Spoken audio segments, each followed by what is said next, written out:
आनंद दिघे साहेबांच्या नावाखाली काही लोकांनी पैसे कमवण्याचा धंदा काढलेला आहे आणि काही लोकांनी राजकारण आनंद दिघे साहेबांच्या नावाखाली चालू केलेलं आहे. आजपर्यंत मला वाटतं आनंद दिघे साहेब 2001 साली ज्यावेळेस आपल्याला सोडून गेले तेव्हापासून ठाण्यातील काही लोक धर्मवीर आनंद दिघे साहेबांच्या नावाचा वापर करून राजकारण करतायत, राजकारणाची पोळी भाजतायत. आता काल धर्मवीर 2 हा चित्रपट प्रदर्शित झाला. तो प्रवीण तरडेगा कोण, तो दिग्दर्शक आहे. वाटेल ती कल्पना घेऊन तो चित्रपट काढतो. मुळात हा तरडे पैसे घेऊन चित्रपट करणारा एक कलाकार वाटतो मला. मी म्हणतो यानं पैसे घेऊन कला विकलेली आहे. हे जर असे जर कलाकार जर असतील तर मराठी चित्रपट बघणार कोण? आपल्या महाराष्ट्रामध्ये बरेच मराठी कलाकार चांगलेत आणि मराठी कलाकारांचा मी आदर करतो, पण असे काही डुप्लिकेट कलाकार आहेत जे पैसे घेऊन चित्रपटाची कथा लिहितात आणि आपल्या मनाने चित्रपट निर्माण करतात आणि लोकांना दाखवतात. मुळात धर्मवीरचा पहिला भाग आम्ही बघितला त्यावेळेस आनंद दिघे साहेबांचं पूर्ण जीवनशैली त्या दाखवली, पण एका नेत्याचं उदात्तीकरण जास्त झालं त्यामध्ये. जो नेता आता मुख्यमंत्री पदावर बसलेला आहे त्याचं उदात्तीकरण जास्त झालं आणि दुसऱ्या भागामध्ये स्वतःची वावा करण्यासाठी या लोकांनी पिक्चर काढलेला आहे. आणि त्याचा काल एक सीन बघितला मी मोबाईलमध्ये, व्हॉट्सअपला आल्या मला. आता तो सीन काल्पनिक आहे का काय अजून आम्ही चित्रपट बघणार पण नाही तो, कारण की असे पैसे घेऊन निर्माण केलेले चित्रपट बघण्याचा अर्थच काय. जे विनाकारण आमच्या उद्धव साहेबांना टार्गेट करण्यासाठी अगर काढण्यासाठी स्वतःची पब्लिसिटी करण्यासाठी जे चित्रपट काढतात अशा चित्रपटाकडे लोक जात नसतात. पण वाईट काय वाटतं की धर्मवीर आनंद दिघे साहेबांच्या नावाखाली जो काय प्रकार चालू आहे, त्यांचं नाव बदनाम करण्याचा प्रकार चालू आहे, तो कुठेतरी थांबला पाहिजे. मी लहानपणी असताना आनंद दिघे साहेबांचं नाव ऐकलो होतो.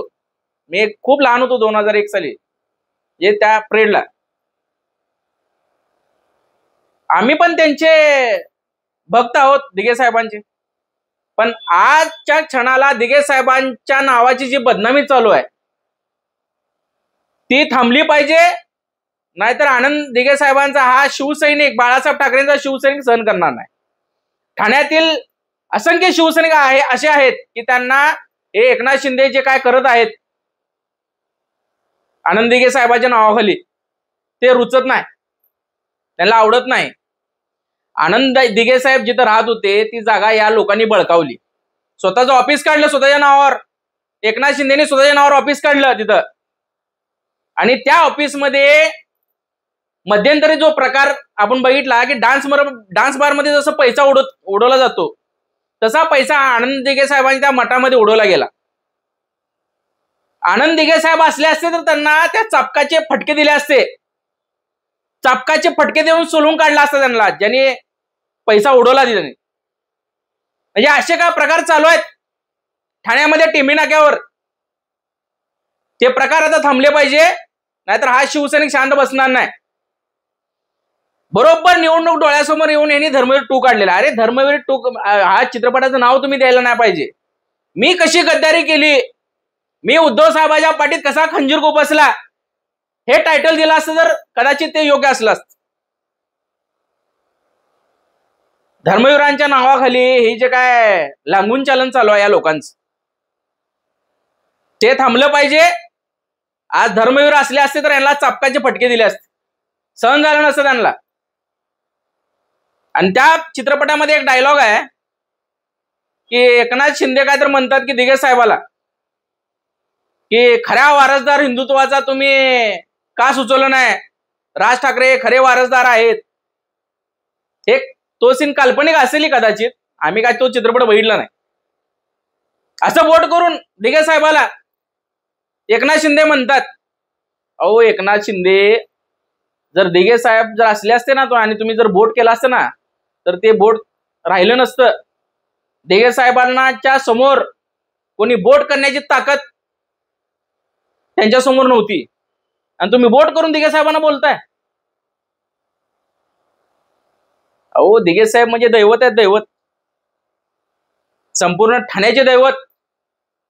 ज्यांनी ठाण्याला या उंच शिखरावर आणून ठेवलं ते नाव म्हणजे आनंद दिघे साहेब, धर्मवीर आनंद दिघे साहेब. आणि तुम्ही आनंद दिघे साहेबाला बोट करून बोलताय. काय लावलाय तमाशा? बरं, तुम्हाला एवढीच जर राज ठाकरेची जर तुम्हाला एवढं प्रेम असेल, तुम्हाला खरंच राज ठाकरे हिंदुत्वाचा नेता वाटत असतील, मग मग मला काय म्हणायचं आहे, 2001 साली दिघे साहेब आपल्याला सोडून गेले आणि आनंद दिघे साहेब 2001 ला गेले आणि राज ठाकरे 2005 ला शिवसेना सोडून गेले. आणि एकनाथ शिंदे म्हणतात की तुम्ही हिंदुत्वासाठी राज ठाकरेंना का निवडलं नाही वारसदार म्हणून, तुम्ही का आवाज उठवला नाही. बघा किती काल्पनिक सीन आहे तो आणि किती खोटारडा सीन आहे. 2005 रोजी दिघे साहेब या जगात नव्हते सुद्धा, तरी सुद्धा एकनाथ शिंदे दिघे साहेबाला म्हणतात की तुम्ही का नाव सुचवलं नाही. म्हणजे ज्या घटना घडल्याच नाही त्या घटना घडल्या आहेत असं भासून तुम्ही लोकांना सांगताय. तुम्हाला काय महाराष्ट्रातील जनता काय तुम्हाला काय दूधकुळी वाटली का, काही ईडी गबाळे वाटली का की चित्रपट बघितला म्हणून चला एकनाथ शिंदेला आम्ही मतदान करू? असं होत नसतंय. तुमची गद्दारी, तुमच्या कपाळावर कलंक लागलेला आहे गद्दारीचा. आमच्या शिवसेनेच्या पाठीत खंजीर खुपसणारे तुम्ही लोक, तुम्ही काय आमच्या उद्धव साहेबांचं नाव खराब करणार? तुम्हाला जनतेनं नाकारलेलं आहे. येणाऱ्या काळामध्ये 2च महिने राहिलेत. हा गद्दारीचा कलंक तुम्हाला पुसता येणार नाही, म्हणून हे तुमची चालू आहे खटाटोप. शेवटी गद्दारा गद्दाराचा असतो. तुम्ही कितीही चित्रपट काढा, धर्मवीर 1, धर्मवीर 2, 3, 4, 5, 6, तुम्हाला आम्हाला काही फरक पडणार नाही, जनतेला काही फरक पडणार नाही. तुम्हाला यावेळेस 2 महिन्यानंतर जनता घरी बसवणार आहे. प्रत्येक वेळेस तुम्ही आनंद दिघे साहेबांचं राजकारण करताय. लाज वाटली पाहिजे तुम्हाला. काय आम्ही आनंद दिघे साहेबांचे भक्त आहोत, शिवसैनिक आहोत त्यांचे. आम्हाला राग येत नाही. आणि ते कोण ते संजय शिरसट का काय नाव त्या प्रवक्त्याचं शिंदे गटाचा, ते म्हणतात की दिघे साहेबाला मारलं, दिघे साहेबांचा कट रचून त्यांना मारण्यात आलं. वारंवार मी 20 वर्ष झालं हेच ऐकतोय. अहो संजय शिरसट, तुमच्यात जर दम असेल तर महाराष्ट्रासमोर पुरावे सादर करा. तुम्ही एक तरी पुरावा जर दाखवला तर आम्ही तुम्हाला जे म्हणेल ते आम्ही करू. कुठला पुरावा नाही, कुठलाही त्या ह्याच्यामध्ये तथ्य नाही, तरी सुद्धा तुम्ही म्हणताय की आनंद दिघे साहेबाला मारलं किंवा त्यांचा खून करण्यात आला, कट रचण्यात आला. हे असे काही लोक आहेत जे दिघे साहेबांच्या नावाखाली राजकारण करतात. बरं, 2001 साली दिघे साहेब गेले, आज 2024 आहे. 23 वर्ष काय करत होता मग? गवत उपटत होता तुम्ही शेतातलं? काय करत होता? 23 वर्षांना तो उपरती आली का दिघे साहेबांना मारलं म्हणून? हा खोटारडा धंदा या लोकांनी आता बंद केला पाहिजे. आणि ठाण्यातील लोकांनी खास करून आता पेटून उठलं पाहिजे की आनंद दिघे साहेबांचं नाव घेऊन हे लोक तमाशा करतायत, राजकारण करतायत. आम्ही आमच्या परीने आवाज उठवतो, पण प्रॉपर ठाण्यातील लोकांनी आता आवाज उठवला पाहिजे. केदार दिघे साहेबांची वाईट बघितली, त्यामध्ये त्याने चांगला प्रश्न निर्माण केलेला आहे. त्या संजय शिरसटला विचारलेला आहे की बाबा तुमच्याकडे जर काय पुरावे असतील तर द्या आम्हाला, आम्ही जातो कोर्टामध्ये, आम्ही न्याय मिळवून देतो. वारंवार फक्त दिघे साहेबांच्या नावाखाली राजकारण करण्याचा धंदा या शिंदे गटाने लावलेला आहे. पण तुमची या 40 जणांची गद्दारी हा महाराष्ट्र विसरलेला नाही. तुम्हाला येणाऱ्या 2 महिन्यामध्ये जे काय निवडणुका होणार विधानसभेच्या, त्यामध्ये तुम्हाला जागा दाखवली जाईल.